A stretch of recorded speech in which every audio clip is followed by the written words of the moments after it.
창세기 26장 34절부터 27장 4절 하나님의 말씀입니다. 제가 봉독합니다. 에서가 40세에 헷 족속 부에리의 딸 유딧과 헷 족속 엘론의 딸 바스맛을 아내로 맞이하였더니 그들이 이삭과 리브가의 마음에 근심이 되었더라. 이삭이 나이가 많아 눈이 어두워 잘 보지 못하더니 맏아들 에서를 불러 이르되 내 아들아 하매 그가 이르되 내가 여기 있나이다 하니 이삭이 이르되 내가 이제 늙어 어느 날 죽을는지 알지 못하니 그런즉 내 기구 곧 화살통과 활을 가지고 들에 가서 나를 위하여 사냥하여 내가 즐기는 별미를 만들어 내게로 가져와서 먹게 하여 내가 죽기 전에 내 마음껏 너를 축복하게 하라. 아멘. 네, 오늘 이 말씀은 에서의 이야기입니다. 에서가 그 40세에 결혼을 합니다. 근데 헷족속입니다. 헷족속은 하나님께서 결혼하지 말라고 했던, 그러니까 믿음을 지켜야 되는 때에는 그 믿음이 있는 같은 족속의 딸을 맞이해서 결혼을 해야 되는데 그렇지 못했다라고 하는 것입니다. 이삭의 예를 들어도, 에서의 아버지인 이삭의 예를 들어도 결혼을 그 자기가 살던 이방 지역에 살았으니까요. 그 지역에서 하지 않고 어머니의 친족에까지 가가지고 리브가를 데리고 오지 않습니까? 근데 이삭도 그랬는데 이삭의 아들 에서는 그렇게 하지 않습니다. 신앙이 다른 이방 여인을 데려오는데 주저함이 없습니다. 그런데 또 하나 이상한 것은 이삭도 이것을 허락을 합니다.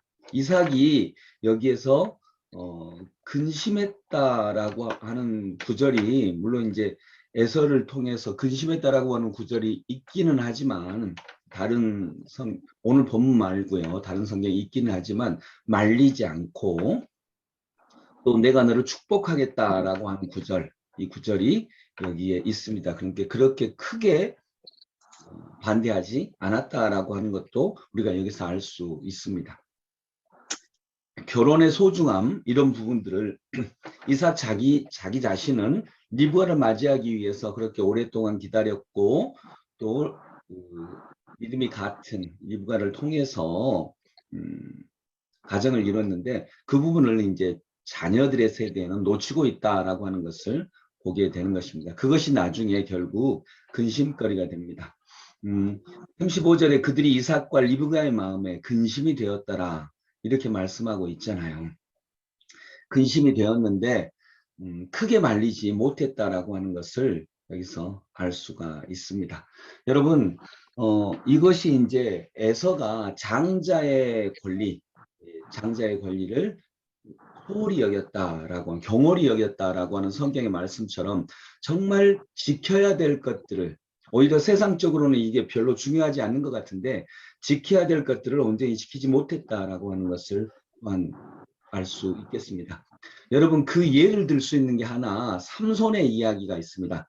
삼손 그 사사 삼손 아시죠? 이 사사 삼손의 이야기가 제일 처음 등장할 때에 삼손이 아주 성격이 부모님의 말도 듣지 않고 성격이 하나님의 사람답지 않은 성격을 가지고 있다는 것을 알게 됩니다. 그러니까 성격이 굉장히 급하고 모난 성격이었다라고 하는 것을 성경을 통해서 알 수 있는 삼손의 이야기입니다. 근데 삼손이 이제 이방 여인을 좋아했었죠. 그리고 이방 여인을 좋아해서 결혼을 합니다. 그거 자체도 하나님이 온전하게 좋아하시지 않는 그런 모습이었습니다.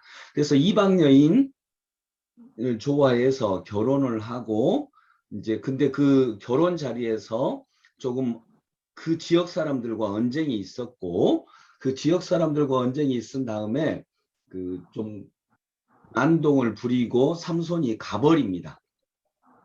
자기 고향으로 가버리는 거죠. 그리고 이제 조금 있다가 보니까 내가 좀 너무했구나라고 해서 얼마 후에 삼손이 그래도 아내가 있고 결혼을 했으니까요 돌아옵니다. 이게 삼손의 첫 번째 이야기가 이렇습니다. 돌아오는데 돌아오고 보니까 자기 이제 장인 어른에게 얘기하는데 아내가 어디 있습니까? 라고 했더니 아내를 그 지역에 있는 다른 친구한테, 그러니까 삼손의 다른 친구한테 네가 안 돌아올 줄 알고, 네가 화내고 가버리니까 네가 안 돌아올 줄 알고 그쪽으로 결혼시켰다는 거예요. 그러니까 삼손이 이제 너무 화가 나는 거죠. 이해가 안 되잖아요. 너무 화가 나서 어떻게 그럴 수 있습니까? 라고 했는데 그때 장인이 또 얘기하는 게 뭐냐면, 야, 근데 그 동생이 있다. 그러니까 처제죠, 처제. 그 동생이 있다. 너 동생하고 결혼해라. 동생이 훨씬 더 미인이다. 이렇게 얘기를 하는 장면이 사사기에 나오거든요. 그때 여러분 삼손이 결혼을 할까요? 훨씬 더 미인인 처제하고 결혼을 하지 않습니다. 그리고 굉장히 이제 분노하죠. 결혼하지 않습니다. 여기서 알 수 있는 게 뭐냐면 삼손이 그렇게 성격이라든가 이런 것들이 좋지 않지만 그래도 삼손이 지키려고 하는 것이 뭐냐면 결혼의 거룩함은 지키려고 합니다. 이럴 수는 없다는 것입니다. 근데 이방의 문화는 그런 거에 대한 별로 깊은 생각이 없는 것을, 그 당시에는요, 깊은 생각이 없는 것을 성경을 통해서 알게 되는 것입니다.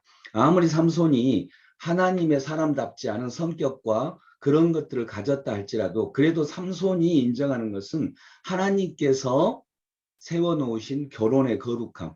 아무리 내가 화가 나고 그렇다고 해서 아내를 다른 남자한테 그 얼마 사이에 시집 보내버리고, 그 다음에 삼손이 막 분노하니까, 삼손이 힘이 세잖아요. 분노하니까, 야, 그래도 동생하고 해라. 동생이 더 예쁘다. 이런 것은 무너뜨리면 안 된다는 것을 적어도 하나님의 사람은 알고 있었다는 거죠. 이게 결혼의 거룩함입니다. 근데 에서는 일단 이 부분에 대해서 깊은 생각이 없었다라고 하는 것을 알 수 있습니다.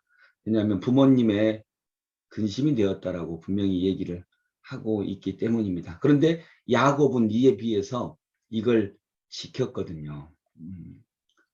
하나님의 사람을 찾아서 그 결혼을 한 장면을 우리가 알고 있지 않습니까? 그래서 지킬 것을 지켰던 에서와 야곱이 뭐 형제이지만 두 사람 사이의 차이가,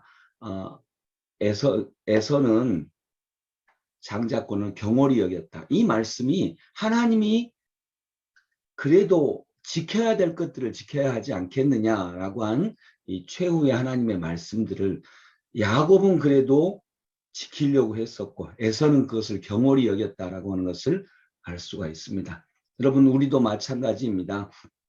어제 주일 예배 말씀을 했듯이 주기도문이 중단될 만큼 때로는 그 말씀의 무게에 우리가 순종하고 그 말씀의 무게에 그 겸손히 인정하는 그런 우리 신앙생활로 하나님 앞에 나아가는 오늘 하루가 되기를 소망합니다.